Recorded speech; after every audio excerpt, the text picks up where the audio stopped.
Frères et sœurs en Christ et en humanité, que la grâce, la paix et la joie du Seigneur soient toujours avec vous. Aujourd'hui, nous célébrons la solennité de l'Épiphanie. Dieu qui se laisse découvrir dans un petit enfant couché dans une mangeoire. Ce qui retient souvent notre attention dans les textes de ce jour, c'est la visite des rois mages venus de l'Orient qui découvrent une étoile annonçant une bonne nouvelle et qui se laissent guider par celle-ci.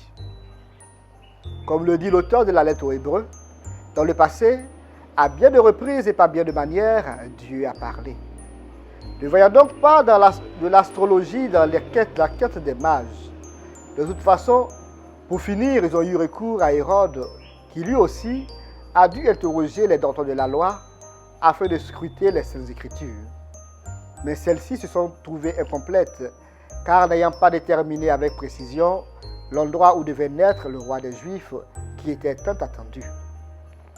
Plus que l'étoile, l'Écriture sera le guide déterminant pour les mages. Cependant, pour découvrir véritablement Dieu, il a fallu le désirer, vouloir le rencontrer et faire son expérience personnelle avec lui. Telle a été la quête des mages.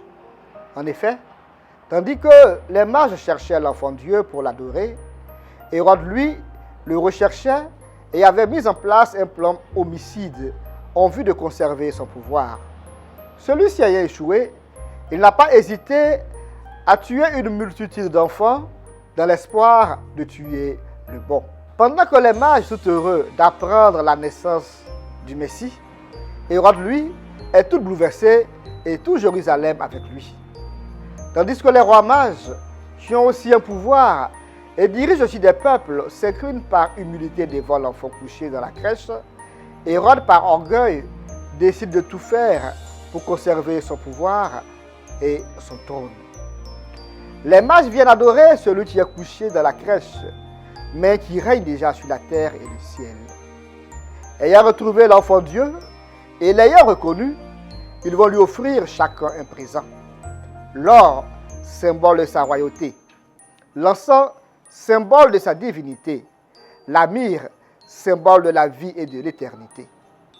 Après la visite à l'enfant, les mages retournent chez eux en empruntant un autre chemin, car ils ne désirent pas participer au plan machiavélique d'Hérode. L'expérience de la rencontre avec le Messie leur a donné d'opter pour un autre mode de vie. Au terme de cette méditation, il sera opportun que nous nous posions ces deux questions. En tant que chrétien, ai-je vraiment rencontré le Christ et quelle a été l'incidence sur ma vie? Comme les rois mages, que suis-je prêt à offrir à l'enfant Dieu comme présent pour l'honorer? Bonne fête de l'Épiphanie à tous et à toutes et agréable dimanche.